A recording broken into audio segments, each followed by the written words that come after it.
En Zapatillas por el Mundo tenemos algo que contaros. ¿Cuál será nuestro próximo destino? ¿A quién nos llevaríamos de viaje?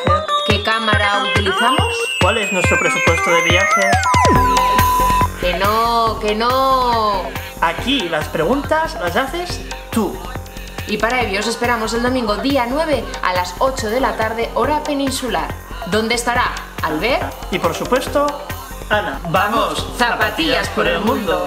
Y ahora déjanos en este vídeo todas tus preguntas. Y nosotros este domingo, en riguroso directo a las 8 de la tarde, las responderemos.